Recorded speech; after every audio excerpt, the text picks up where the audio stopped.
चलिए इस क्लास में हम देखेंगे रेस्पिरेटरी सिस्टम।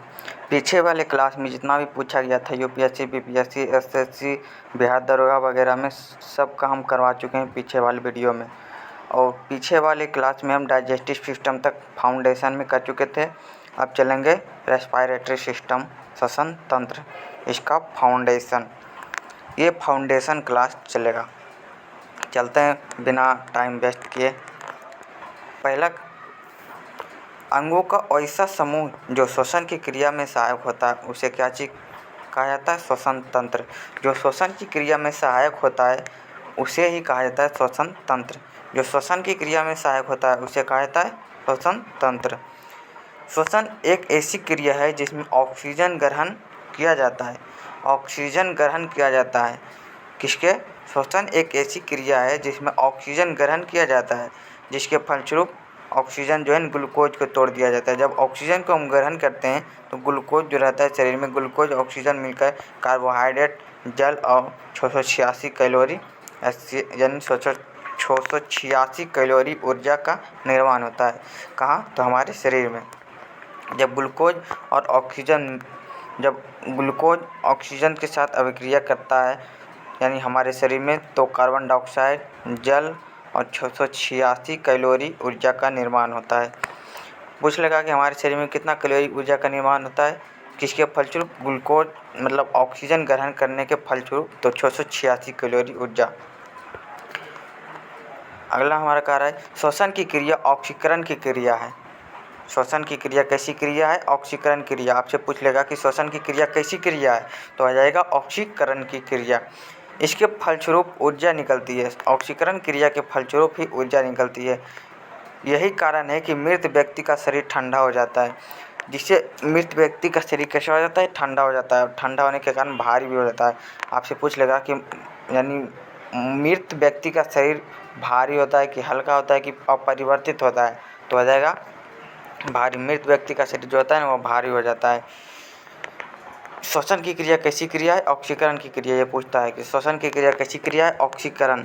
मृत व्यक्ति का शरीर ठंडा हो जाता है यानी जब व्यक्ति यानी मर जाता है तो उसका शरीर कैसा हो जाता है? ठंडा, क्योंकि वह सांस नहीं लेता है। सांस नहीं लेने के कारण उसके अंदर जो होता है ना वो क्रिया नहीं हो पाती है। नहीं हो पाने के कारण वो उसका शरीर ठंडा हो जाता है। श्वसन की क्रिया एक ऐसी अपचाय है, कैटाबोलिक। श्वसन की क्रिया कैसी क्रिया है? कैटाबोलिक क्रिया है। श्वसन की क्रिया एक अपचाय क्रिया है।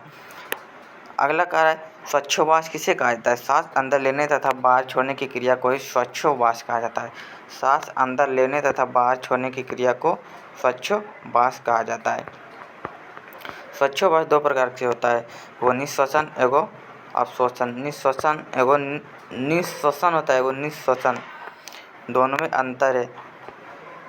निःश्वसन उसे कहा जाता है जो जब सांस हम अंदर लेते हैं ना तो उसी को कहा जाता है निःश्वसन। सांस अंदर लेने वक्त ऑक्सीजन 21% हम लेते हैं, कार्बन डाइऑक्साइड 0.03%, नाइट्रोजन 78%। आपसे पूछ लेगा कि जब सांस हम अंदर लेते हैं तो ऑक्सीजन कितना परसेंट? 21%। कार्बन डाइऑक्साइड कितना? तो 0.03% और नाइट्रोजन कितना? 78%। अगला निःश्वसन, जब हम सांस बाहर छोड़ते हैं तो उसी को कहा जाता है निःश्वसन। जब हम सांस बाहर छोड़ते हैं उसी को कहा जाता है निःश्वसन। इसमें ऑक्सीजन कितना छोड़ते हैं? तो 17%। लेते हैं कितना? तो 21%। 21% लेते हैं लेकिन छोड़ते कितना है? 17%। और कार्बन डाइऑक्साइड कितना लेते हैं? 0.03%, लेकिन छोड़ते हैं कितना? 4.6%। या 4 भी कहीं देगा, बट 4.6 या फिर 4 इस तरह से रहेगा। ऑप्शन जिस तरह से रहेगा उसी तरह से मारिएगा। और नाइट्रोजन ये 78% का 78% छोड़ता है। आपसे पूछ लेगा कि जब श्वासोच्छ्वास के दौरान यानी सांस अंदर या बाहर छोड़ने के दौरान किसमें कोई परिवर्तित नहीं होता है? तो नाइट्रोजन में। आपका हो जाएगा नाइट्रोजन में, क्योंकि नाइट्रोजन 78% लेता है और 78% छोड़ता है, उसमें कोई परिवर्तन नहीं होता है। किसमें? तो नाइट्रोजन में। चलते हैं आगे की ओर। अगला है प्रमुख श्वसन अंग का। इनमें से यानी कौन कौन से प्रमुख श्वसन अंग उसका यानी दर्शाया गया। तो एक कोशिकीय जीव में जो श्वसन करता है किसके द्वारा? विसरण विधि के द्वारा। ये पूछता है कि ऐसे एक कोशिकीय जीव है वो श्वसन किसके द्वारा करता है? तो विसरण विधि के द्वारा। कौन से विधि? विसरण विधि के द्वारा। एक कोशिकीय जीव विसरण विधि के द्वारा, एक कोशिकीय जीव विसरण विधि के द्वारा। जलीय जीव किसके द्वारा? गिल्स के द्वारा। जलीय जीव गिल्स के द्वारा। जलीय जीव कहने का मतलब है मछली वगैरह जितना भी जल में रहता है ना, वो किसके द्वारा? गिल्स के द्वारा, यानी सांस लेता है। गिल्स, मछली देखे होंगे, गिल्स उसी के यानी मछली के भाग में जैसे गिल्स यानी रहता है गलफड़ की, जिसे कहा जाता है गलफड़ को खाए होंगे आप सभी लोग। मछली के भाग में गलफड़, वही जो होता है ना वो उसी के द्वारा सांस लेता है। कौन? तो जलीय जीव। कीट जो लेता है ट्रैकिया, कीट किसके द्वारा लेता है? ट्रैकिया। ट्रैकिया को कहा जाता है श्वसन नली। ट्रैकिया, ट्रैकिया इंग्लिश वर्ड है, श्वसन नली हिंदी वर्ड है। और टेडपोल किसके द्वारा लेता है? गिल्स के द्वारा। टेडपोल किसे कहा जाता है? टेडपोल यानी जो मेढक के बच्चा रहता है ना, उसी को कहा जाता है टेडपोल। जो मेढक के बच्चा छोटे अवस्था में जब बहुत छोटा रहता है मेढक, तो उसी को कहा जाता है टेडपोल। टेडपोल किससे सांस लेता है? तो गिल्स से हो जाएगा। टेडपोल किससे सांस लेता है? तो गिल्स से। जबकि निष्क्रिय मेढक, निष्क्रिय मेढक कहने का मतलब है कि एडल्ट यानी जब वो भूमि के अंदर रहने लगता है तो वह निष्क्रिय मेढक हो जाता है। तो वो किससे लेता है सांस? तो त्वचा से। निष्क्रिय मेढक किससे लेता है सांस? तो त्वचा से। ऐसे आपसे पूछेगा मेढक किससे सांस लेता है? तो दोनों से हो जाएगा, मेढक गिल्स और त्वचा से दोनों। लेकिन पूछेगा टेडपोल, मेढक में टेडपोल तो गिल्स से हो जाएगा और निष्क्रिय मेढक त्वचा से हो जाएगा। अगला है मानव। तो आप सभी लोग जानते होंगे फेफड़ा से सांस लेता है मानव। केचुआ त्वचा से सांस लेगा। केचुआ, केचुआ देखे होंगे खेतों में, जो केचुआ किसे कहा जाता है? किसान का मित्र कहा जाता है। खेतों में केचुआ मट्टी को भुरभुरा बना देता है, यानी यही केचुआ को कहा जाता है किसान का मित्र। केचुआ किससे लेता है? त्वचा से सांस लेता है। जीवाणु, ये पूछता है जीवाणु किससे लेता है? मीसोसोम। ये पूछता है कि जीवाणु किससे सांस लेता है? तो मीसोसोम। जीवाणु किससे सांस लेता है? तो मीसोसोम से हो जाएगा। जीवाणु किससे सांस लेता है? मीसोसोम से सांस लेता है। कौन? तो जीवाणु। मानव का जो श्वसन मार्ग है ना, जब मानव जब श्वसन करता है तो वायु जिस मार्ग का अनुसरण करती है उस मार्ग को ही श्वसन मार्ग कहा जाता है। जिस मार्ग यानी श्वसन जिस मार्ग के द्वारा हम सांस लेते हैं उसी को कहा जाता है श्वसन मार्ग। श्वसन मार्ग के अंतर्गत कौन कौन सा आ जाता है? नॉस्ट्रिल, जिसे कहा जाता है नासा क्षेत्र। नासा क्षेत्र किसे कहा जाता है? जैसे नाक जो होता है ना, नाक के अंदर वही कहलाता है नासा क्षेत्र। नासिक कपाट, नासल वैल्यू। नाक के अंदर जो जब थोड़ा सा हम अंदर जाएंगे तो ये कहलाया जाएगा नासल कपाट। फिगर के माध्यम से हम आगे वाले वीडियो में, नहीं तो ये समाप्त जब हो जाएगा, यानी रेस्पिरेटरी सिस्टम जब समाप्त हो जाएगा तो उसका अगला जब हम निचोड़ लाएंगे, निचोड़ वीडियो यानी पूरी तरह से एक एक करके समझाएंगे। यानी ये फाउंडेशन के रूप में चलेगा, ये वीडियो फाउंडेशन के रूप में चलेगा ही। लेकिन ये इसके बाद जब हम रिवीजन करेंगे, रिवीजन के तौर पर जब हम लाएंगे तो उसमें हम बहुत अच्छा से फिगर के माध्यम से समझाएंगे आपको कि कहाँ है नासा कपाल, कहाँ है यानी नॉस्ट्रिल पाया जाता है। अगला ग्रसनी, फायरिंग जिसे कहता है लैरिंक्स। ग्रसनी वही नासा कपाल के आगे जाके ग्रसनी कहलाता है। ग्रसनी के आगे स्वर तंत्र कहलाता है, स्वर तंत्र। और ट्रेकिया, ट्रेकिया जो कंठ जो होता है ना, वही ट्रेकिया का भाग होता है। और ट्रेकिया आगे जाके ब्रोंकाई भाग में टूट जाता है, दो भाग में। ब्रोंकाई में ब्रोंक्यूल्स टूट जाता है, तो क्या आगे अभी हम जस्ट पढ़ेंगे। और वही आगे भाग टूट कर एल्वियोली का निर्माण करता है। Blood cell. तो हम चलते हैं, स्टार्ट करते हैं। जैसे देखिए यहाँ पे है दिया हुआ कि नासल कैविटी, जब नाक यहाँ पे जाता है ना अंदर, यही कहलाता है नासल कैविटी, यही कहलाता है नासल कैविटी। अब फायरिंग्स, फायरिंग्स जब यही आगे जाता है तो यही कहलाता है फायरिंग्स, यही कहलाता है फायरिंग। और लैरिंग्स जब हम कंठ पर बोलते हैं तो यही कहलाता है लैरिंग्स। जब हम बोलते हैं तो वो जो कंठ पर आता है ना, वही यानी घूरता है। लैरिंग्स जो होता है वह नचने लगता है जब हम बोलते हैं तो। और ट्रेकिया, यही जो हमारा है ट्रेकिया, कंठ के जो ये वाला सीधे वाला नली है ट्रेकिया। लंग्स, ट्रेकिया से आगे जाके लंग्स जो होता है वह लंग्स जुड़ जाता है। और यही लंग्स ब्रोंकाई और ब्रोंकियल्स दो भागों में टूट जाता है। ये हो जाएगा ब्रोंकाई, हो जाएगा ब्रोंकियल्स, दो भागों में टूट जाता है। और ब्रोंकियल्स ही आगे जाके एल्वियोली, छोटे छोटे बहुत छोटे छोटे एल्वियोली का निर्माण होता है, आगे हम जो कि पढ़ेंगे अभी जस्ट। और यही डायफ्राम, डायफ्राम यही होता है डायफ्राम। डायफ्राम जिसे कहते हैं छाती के जस्ट नीचे डायफ्राम, इसे टूट जाने से मानव की मृत्यु हो जाती है। डायफ्राम अगर जो टूट गया तो ये जीवित रहने की संभावना नहीं रखी है, अगर जो डायफ्राम टूट गया तो। और जब महिला गर्भ धारण करती है तो उस समय डायफ्राम श्वसन के दौरान डायफ्राम काम नहीं करता है, उस समय डायफ्राम काम नहीं करता है। चलिए आगे की ओर।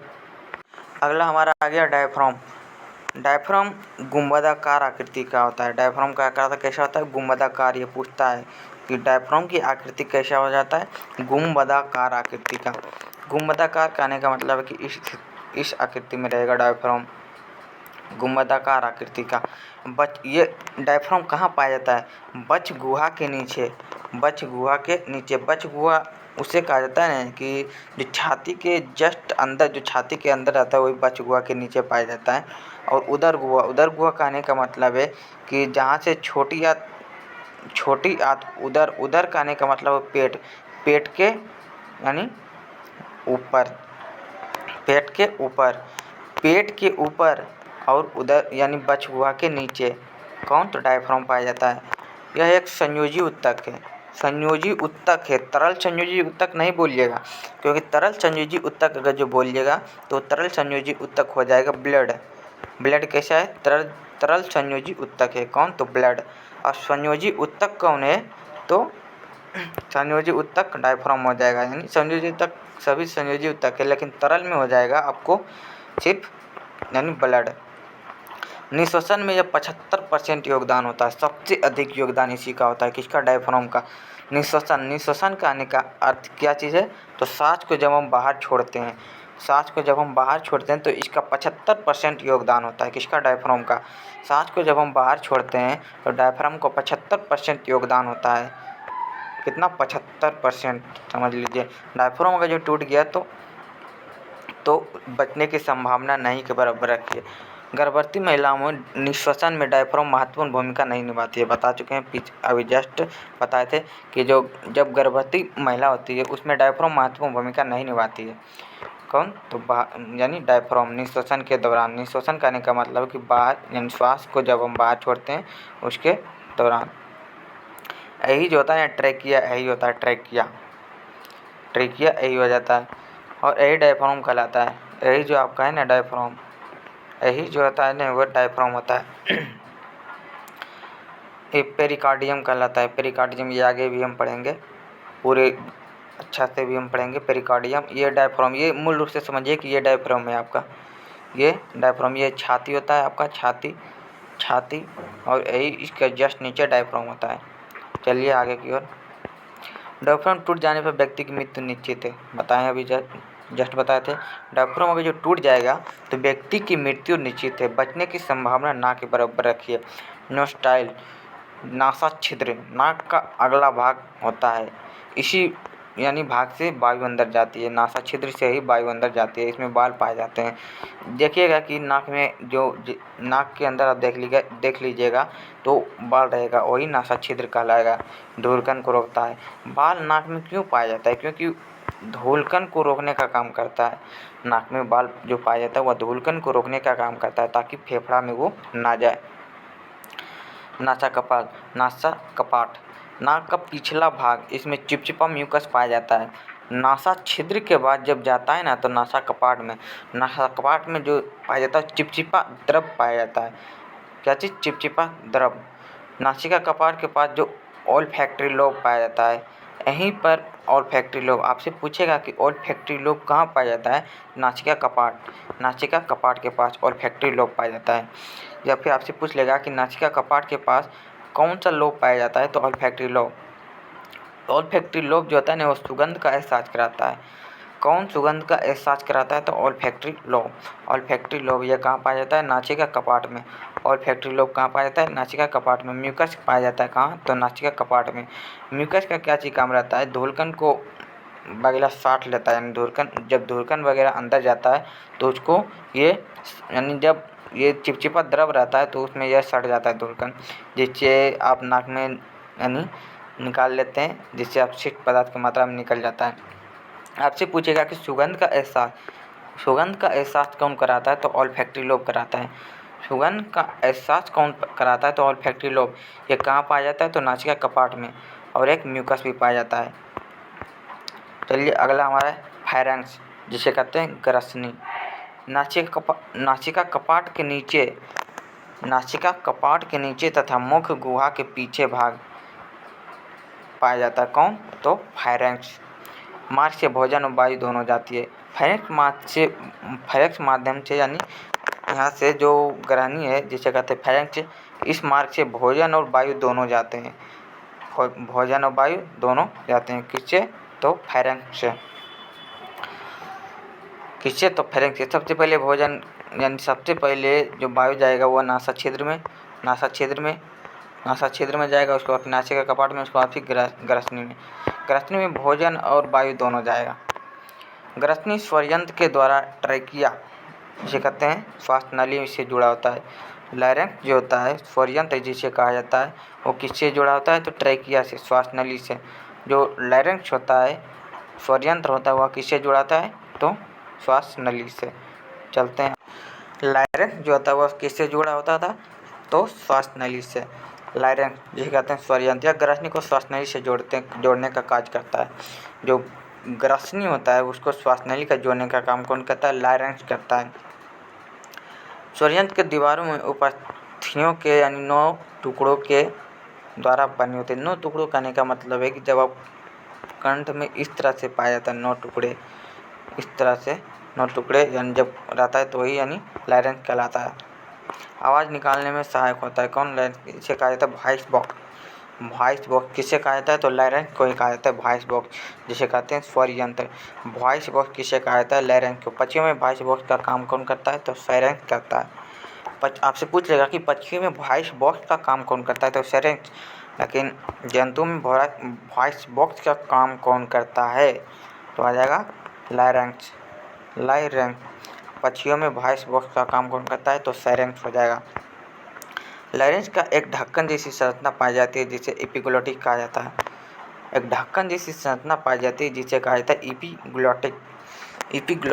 एपिग्लोटिस ही जब हम निकलते हैं तो यही निर्धारित करता है कि भोजन को, यानी वायु के मार्ग में जाएगा कि जहाँ भोजन जाता है यानी पेट में जाएगा, यही निर्धारित करता है एपिग्लोटिस बंद हो जाता है और भोजन श्वास नली में ना जाकर, जब हम कुछ निकलते हैं ना तो एपिग्लोटिस बंद हो जाता है, भोजन श्वास नली में ना जाकर ग्रास नली में चला जाता है। अभी बताएं कि यही निर्धारित करता है कि भोजन हम श्वास नली में यानी लेके जाएगा कि ग्रास नली में, यही निर्धारित करता है। कौन? तो एपिग्लोटिस।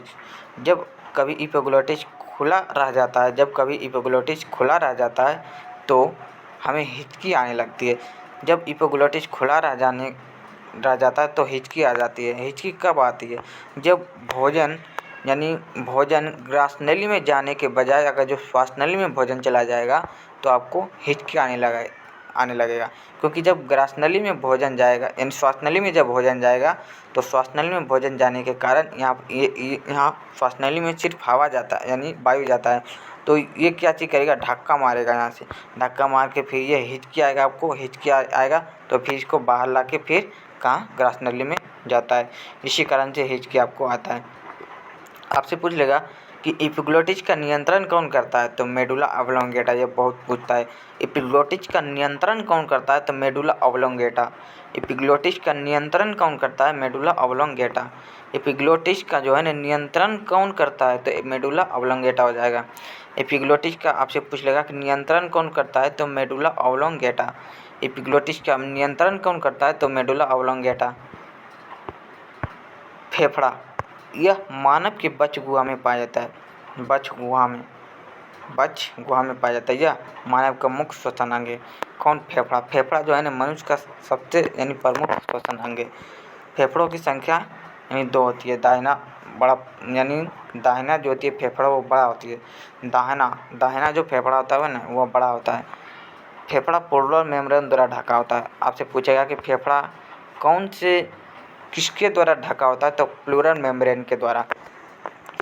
फेफड़ा किसके द्वारा ढका होता है? तो प्लूरल मेम्ब्रेन के द्वारा। इससे और हम विस्तृत रूप से पढ़ेंगे आगे वाले वीडियो में फेफड़ा का, क्योंकि फेफड़ा का हम उसमें समझाएंगे, बहुत अच्छा से समझाएंगे आगे वाले वीडियो में, तो देखिएगा आगे वाले वीडियो वाला भी। अभी हम चेत फाउंडेशन की तरफ चल रहे हैं, तो अगला जब हम रिवीजन बैच में करेंगे यानी आगे वाले वीडियो में, तो उसमें हम आपको बहुत एकदम अच्छा से समझाएंगे फिगर के माध्यम से कि प्लूरल मेम्ब्रेन कहाँ होता है, यानी जो फेफड़ा का कितना भाग कौन कौन सा है, यही सब समझाएंगे। तो फेफड़ा का कितना भाग, सबसे बड़ा भाग कौन है, दाहिना बड़ा फेफड़ा होता है। अब प्लूरल मेम्ब्रेन, ये फेफड़ा जो होता है वह किसके द्वारा ढका होता है, तो प्लूरल मेम्ब्रेन के द्वारा। फेफड़ों को फुस्फुस या पल्मोनरी भी कहा जाता है। फेफड़ा को क्या चीज़ कहा जाता है, फुस्फुस या पल्मोनरी भी कहा जाता है। किसको, फेफड़ा को। फेफड़ा रक्त में ऑक्सीजन मिला देता है। फेफड़ा का काम क्या चीज़ है कि रक्त जो ब्लड होता है उसमें ऑक्सीजन मिलाने का काम करता है। कौन, तो फेफड़ा। फेफड़ा का काम है कि रक्त में जो होता है ना वो ऑक्सीजन मिला देता है। कौन, तो फेफड़ा, जिससे रक्त शुद्धिकरण हो जाता है, जिससे रक्त शुद्धिकरण हो जाता है। आपसे पूछेगा कि रक्त का शुद्धिकरण कहाँ होता है, तो फेफड़ा में हो जाएगा। रक्त का शुद्धिकरण कहाँ होता है, फेफड़ा में, ये पूछता है। अर्थात रक्त फेफड़ा में जाकर शुद्ध हो जाता है। आपको ये पूछता है कि रक्त जो होता है शुद्ध कहाँ होता है, तो फेफड़ा में हो जाएगा। रक्त शुद्ध कहाँ होता है, तो फेफड़ा में। फेफड़ा को फुस्फुस या पल्मोनरी भी कहा जाता है। फेफड़ा को फुस्फुस या पल्मोनरी भी कहा जाता है। किसको, फेफड़ा को। फुस्फुस या पल्मोनरी भी कहते हैं। किसको, फेफड़ा को। फेफड़ा रक्त में ऑक्सीजन मिला देता है। फेफड़ा क्या चीज़ करता है, रक्त में ऑक्सीजन के मिला देने के कारण रक्त जो होता है शुद्ध हो जाता है। आपसे पूछ लेगा कि रक्त का शुद्धिकरण कहाँ होता है, तो फेफड़ा में हो जाएगा। ये पूछता है, बहुत बार पूछता है क्वेश्चन। अगला हमारा आ गया ट्रेकिया। इसके द्वारा वायु फेफड़ा के अंदर तक जाता है। किसके, ट्रेकिया के माध्यम से वायु फेफड़ा के द्वारा यानी अंदर जाता है। ट्रेकिया, ट्रेकिया यही जो होता है दो भागों में जाकर टूट जाता है आगे। ट्रेकिया यही आगे जाके दो भागों में टूट जाता है। कौन, तो ट्रेकिया।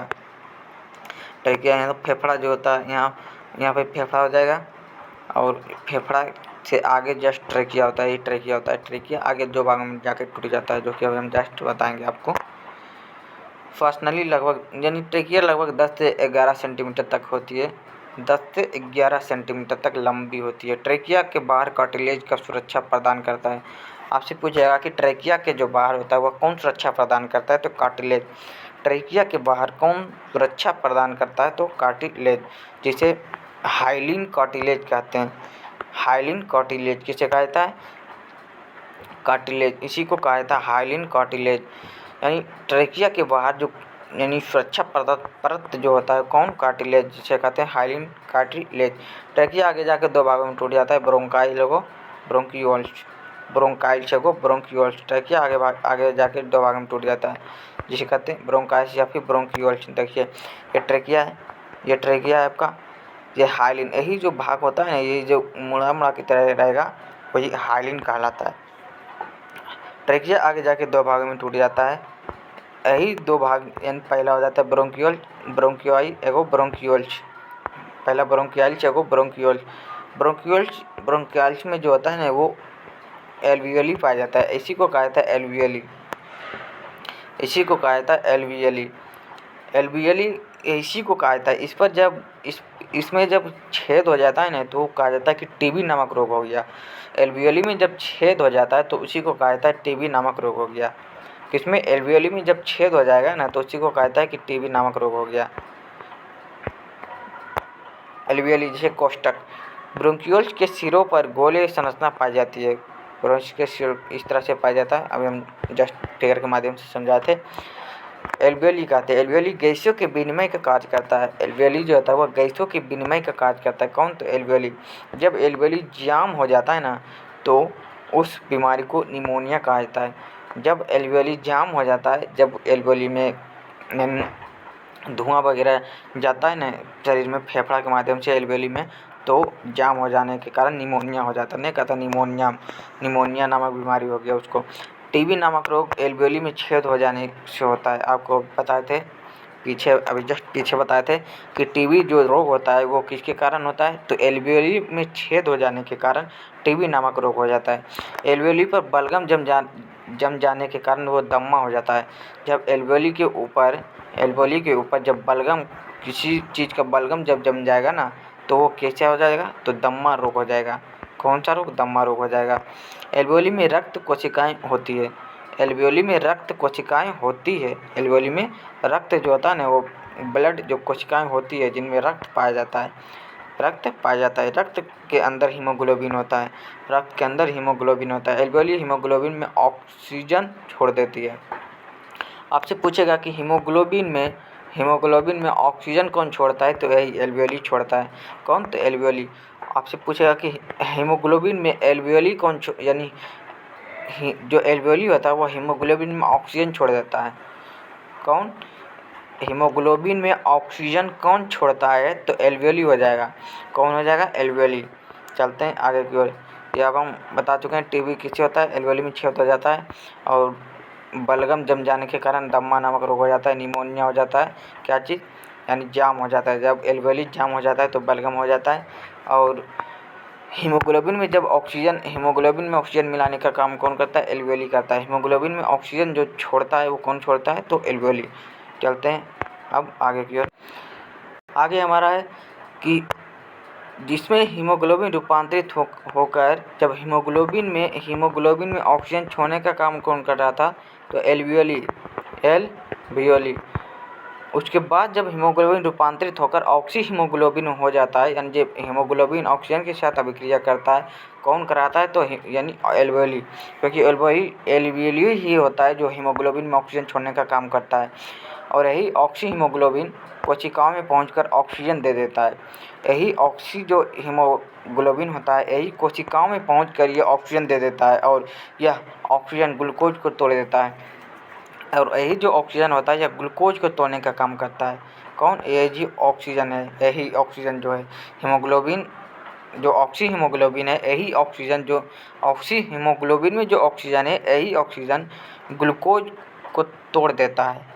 ग्लूकोज को तोड़ने के बाद CO2 और क्या चीज़ बनता था? H2O 686 कैलोरी ऊर्जा का निर्माण होता था। जब हीमोग्लोबिन कार्बन डाइऑक्साइड को बांध लेता है जिससे कार्बोक्सी हीमोग्लोबिन बन जाता है। जब हीमोग्लोबिन कार्बन डाइऑक्साइड को बांध लेता है तो कार्बोक्सी हीमोग्लोबिन बन जाता है। यह पुनः एल्वेओली तक वापस आ जाता है। फिर यह पुनः जो होता है ना एल्वेओली तक वापस हो जाता है। जब हीमोग्लोबिन कार्बन डाइऑक्साइड को जब लेके आता है कौन रूप में? तो कार्बोक्सी हीमोग्लोबिन के रूप में। तो यही जो होता है ना एल्वेओली जो होता है ये एल्वेओली तक ही पुनः वापस आता है। जब हम सांस छोड़ते हैं निश्वसन के दौरान एल्वेओली में पहुंच CO2 बाहर निकाल दिया जाता है। और यही जब हम सांस छोड़ते हैं ना तो इसी के माध्यम से हम CO2 को बाहर निकाल देते हैं। कितना % CO2 को बाहर निकालते हैं? तो 4% या फिर कहीं देगा 4.6% भी देगा। यही प्रक्रिया निरंतर चलती रहती है जिसे श्वसन कहते हैं। अगला हमारा है टिडाल वॉल्यूम। एक बार में हम जितना सांस लेते हैं या जितना सांस छोड़ते हैं उसी को कहा जाता है टिडाल वॉल्यूम या टीबी। इसी को कहा जाता है टीबी। टीबी रोग कैसे होता है? जब एल्वेओली में छेद हो जाने के कारण टीबी नामक रोग हो जाता है। एक बार में टिडाल वॉल्यूम 500 ml होता है। एक बार में टिडाल वॉल्यूम कितना होता है? 500 ml। 500 ml कहने का मतलब है कि 8000 ml 8 लीटर में। अगला है टोटल लंग्स कैपेसिटी। एक बार में ली गई अधिकतम वायु को टोटल लंग्स कैपेसिटी का या TLC कहते हैं। एक बार में ली गई अधिकतम वायु को टोटल लंग्स कैपेसिटी या TLC कहते हैं। TLC लगभग 600 ml या 6 लीटर होता है। टिडाल वॉल्यूम TLC का मात्रा लगभग 80% होता है। कितना %? 80%। जब कभी सांस लेने में हमें किसी बीमारी के कारण परेशानी होता है, यानी जब हम सांस लेते हैं तो किसी बीमारी के कारण परेशानी होता है तो कौन सा मशीन लगाया जाता है? तो वेंटिलेटर मशीन का उपयोग किया जाता है। वेंटिलेटर मशीन का उपयोग किया जाता है। यह कृत्रिम सांस लिया जाता है। वेंटिलेशन मशीन के द्वारा कृत्रिम सांस लिया जाता है। वेंटिलेटर मशीन में जो होता है ना ऑक्सीजन के साथ हीलियम मिला दिया जाता है। ऑक्सीजन के साथ हीलियम मिला दिया जाता है किसमें? वेंटिलेटर मशीन में। और ऑक्सीजन के साथ जो होता है ना हीलियम जब तैराकी के समय भी उपयोग किया जाता है। हम बता चुके हैं पीछे वाले क्लास में कि तैराकी के समय में जो ऑक्सीजन के साथ हीलियम का उपयोग किया जाता है जब अधिकतम गहराई तक जाएंगे तब, क्योंकि ऑक्सीजन बहुत भारी होता है इसीलिए हम हीलियम का उपयोग करते हैं। वेंटिलेटर का प्रयोग ICU में होता है। जब कहा जाता है कि डॉक्टर आपको कहेगा कि आईसीयू भर्ती है, तो उसी समय वेंटिलेटर का उपयोग होगा, वेंटिलेटर मशीन का उपयोग होगा। किस समय? जब कहेगा कि आपको आईसीयू भर्ती में है, तो उसी समय आईसीयू भर्ती के समय ही वेंटिलेटर का प्रयोग होगा। ऑक्सीजन बहुत भारी होने के कारण उसमें हीलियम मिलाया जाता है। ऑक्सीजन बहुत भारी होने के कारण उसमें हीलियम मिलाया जाता है। हाँ, देखिए अभी हम बताए थे कि अधिक गहराई पर जाने के लिए गोताखोर ऑक्सीजन के साथ हीलियम का उपयोग किया जाता है। अधिक गहराई पर जाने के लिए जो होता है ना गोताखोर, जो पानी में गोताखोर करने का मतलब है कि जो पानी में डुबकी लगाता है, अंदर की ओर रहता है, वही जो ऑक्सीजन के साथ हीलियम का उसके साथ उपयोग किया जाता है। जो वो सिलेंडर की तरह लेके जाएगा बांध कर गोताखोर, वही जो होता है ना ऑक्सीजन के साथ हीलियम का उपयोग करता है उसमें। पानी में कम गहराई तक जाने के लिए गोताखोर जो होता है ना वो ऑक्सीजन के साथ नाइट्रोजन का उपयोग करेगा। सिंपल गहराई, जब कम गहराई पर जाएगा तो ऑक्सीजन के साथ नाइट्रोजन का उपयोग करेगा। कौन? तो गोताखोर। वयस्क मानव में 1 मिनट में 14 से 18 बार सांस लिया जाता है। वयस्क मानव में 1 मिनट में कितना बार सांस लिया जाता है? तो 14 से 18 बार।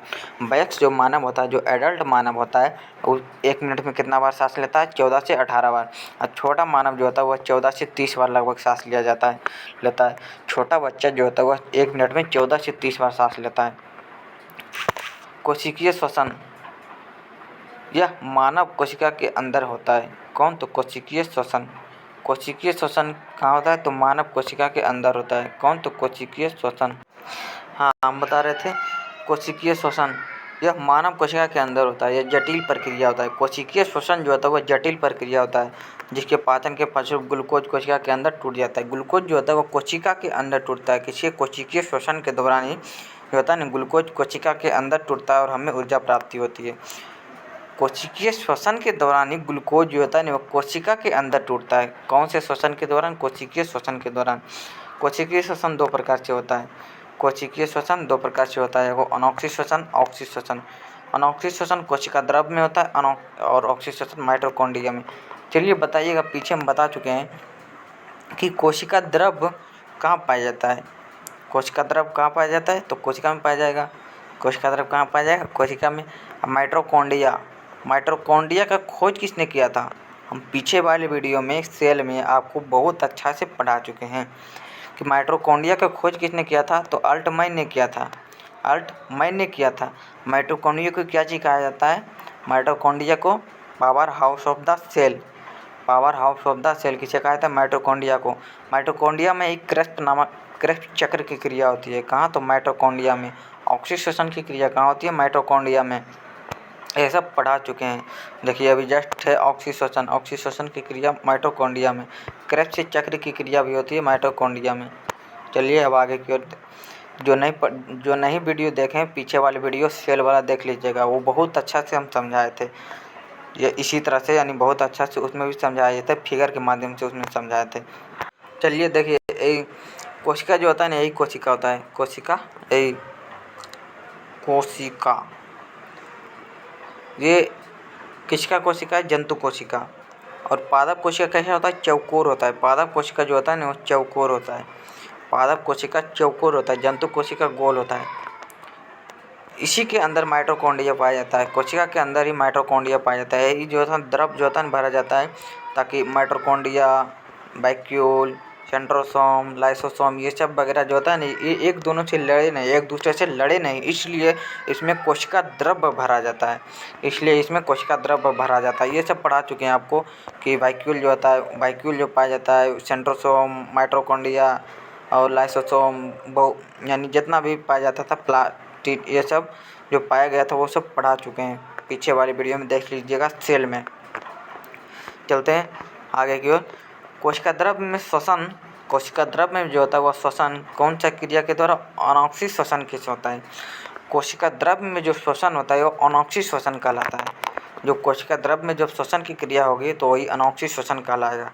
यह कोशिका द्रव में होता है। या किस में होता है? तो कोशिका द्रव में। यह ऑक्सीजन की अनुपस्थिति में होता है। कोशिका द्रव में श्वसन किस क्रिया के द्वारा होता है? तो ऑक्सीजन की अनुपस्थिति में अनोक्सिक श्वसन होता है। यहाँ खुद दिया हुआ है कि अनोक्सिक श्वसन जो होता है वह ऑक्सीजन की अनुपस्थिति में होगा। कौन सी क्रिया? तो अनोक्सिक श्वसन। अतः इसे अनॉक्सिक श्वसन भी कहा जाता है। चलिए, बीजों का अंकुरण जीवाणु या यीस्ट में अनॉक्सिक श्वसन द्वारा होता है, क्योंकि वो ऑक्सीजन की अनुपस्थिति में ही बीजों का अंकुरण होता है। यीस्ट में भी अनॉक्सिक श्वसन के द्वारा होता है। बीजों का अंकुरण जैसे नहीं देखते हैं कि बहुत ज़्यादा उसमें गर्मी यानी चाहिए तो ही मतलब उसमें बीजों का अंकुरण होगा। कोशिका द्रव में अनॉक्सिक श्वसन के फलस्वरूप 4 एटीपी का निर्माण होता है, जिसमें 2 एटीपी ग्लूकोज को तोड़ता है। कोशिका द्रव में जो होता है ना, अनॉक्सिक श्वसन के फलस्वरूप 4 एटीपी का निर्माण होता है, जिसमें 2 एटीपी जो होता है ना वो ग्लूकोज को तोड़ने में खर्च हो जाता है।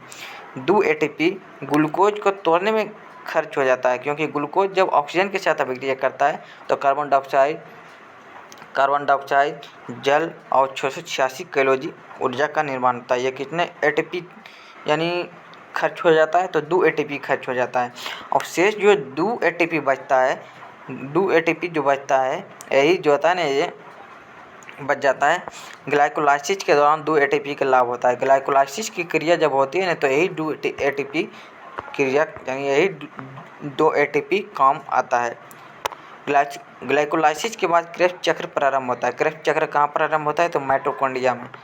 ग्लाइकोलाइसिस तथा क्रेब्स चक्र के बीच की कड़ी एसिटाइल को कहते हैं।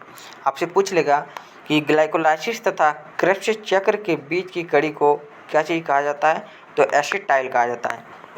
आपसे पूछ लेगा कि ग्लाइकोलाइसिस तथा क्रेब्स चक्र के बीच की कड़ी को क्या चीज़ कहा जाता है, एसिटाइल। ये पूछता है कभी काल। ग्लाइकोलाइसिस जब बहुत ज़्यादा गहराई तक लग जाएगा तो ये पूछेगा कि ग्लाइकोलाइसिस तथा क्रेब्स चक्र के बीच की कड़ी को एसिटाइल कहा जाता है। ग्लाइकोलाइसिस तथा क्रेब्स चक्र के बीच की कड़ी को एसिटाइल कहा जाता है। क्रेब्स चक्र की क्रिया कहाँ होती है, तो माइटोकॉन्ड्रिया में। क्रेब्स चक्र की क्रिया कहाँ होती है, तो माइटोकॉन्ड्रिया में। माइटोकॉन्ड्रिया में श्वसन यानी ऑक्सीजन श्वसन होगा। ऑक्सीजन श्वसन की क्रिया माइटोकॉन्ड्रिया में, क्रेब्स चक्र की क्रिया भी माइटोकॉन्ड्रिया में ऑक्सीजन श्वसन की क्रिया होती है, क्योंकि ये ऑक्सीजन की उपस्थिति में होता है। ऑक्सीजन श्वसन किस क्रिया यानी ऑक्सीजन श्वसन किसे कहा जाता है, तो जो ऑक्सीजन की उपस्थिति में होता है उसी को कहा जाता है ऑक्सीजन श्वसन। माइटोकॉन्ड्रिया में होने वाले चक्र को क्रेब्स चक्र कहा जाता है। अभी जस्ट बताए थे कि माइटोकॉन्ड्रिया में ही क्रेब्स चक्र होता है, ऑक्सीजन श्वसन होता है, ये सब होता है कहाँ, तो माइटोकॉन्ड्रिया में। क्रेब्स चक्र की क्रिया जो होती है, इस क्रिया की खोज किसने किया था, क्रेब्स ने। लेकिन माइटोकॉन्ड्रिया की खोज किसने किया था, तो अल्टमैन ने। माइटोकॉन्ड्रिया की खोज किसने किया था, अल्टमैन ने। कोशिका द्रव में हुए ग्लाइकोलाइसिस के फलस्वरूप बने 2 पायरुविक अम्ल जो बना है, 2 पायरुविक अम्ल को माइटोकॉन्ड्रिया में पूर्ण अपघटित होता है। ये कह रहा है यानी कि कोशिका द्रव कहाँ पाता है, यानी कोशिका में पाया जाएगा। कोशिका द्रव में हुए ग्लाइकोलाइसिस के फलस्वरूप बने 2 पायरुविक अम्ल को माइटोकॉन्ड्रिया में पूर्ण अपघटित होता है। कौन करता है, तो ग्लाइकोलाइसिस के फलस्वरूप होता है। एक पायरुविक अम्ल में अपघटन से 18 एटीपी बनते हैं, अतः माइटोकॉन्ड्रिया में पहुँचे 2 पायरुविक अम्ल के फलस्वरूप कुल 36 एटीपी बनते हैं। कितना, 36 एटीपी। कितना, तो 36 एटीपी। ग्लाइकोलाइसिस के दौरान हमें 2 एटीपी का लाभ होता है। ग्लाइकोलाइसिस के दौरान कितना एटीपी निकलता है, यानी 2 एटीपी का लाभ होता है। आपसे हम बताएं कि 2 एटीपी ग्लूकोज को तोड़ने में खर्च हो गया था और 2 एटीपी ग्लाइकोलाइसिस के दौरान हमें लाभ होता है। एटीपी की संख्या कितना है, 39। कभी देगा 38, तो 39। क्रेब्स चक्र के दौरान 36 एटीपी का निर्माण होता है। क्रेब्स चक्र जब क्रेब्स चक्र की क्रिया होती है ना, तो वहाँ पे 36 एटीपी का निर्माण होता है। कितना, तो 36 एटीपी का निर्माण होता है। और ग्लाइकोलाइसिस के दौरान 2 एटीपी का लाभ होता है। तो कितना हो गया, 36 या 2 38 एटीपी का हो जाएगा निर्माण। ग्लाइकोलाइसिस के दौरान यानी 38 एटीपी का निर्माण होता है। कितना, 38 एटीपी। यानी ग्लाइकोलाइसिस उसे कहा जाता है क्रेब्स चक्र की क्रिया के दौरान 36 एटीपी का निर्माण होगा और ग्लाइकोलाइसिस के दौरान 2 एटीपी का निर्माण होगा। तो 36 या 2 कितना हो जाएगा, 38 एटीपी का निर्माण हो जाएगा।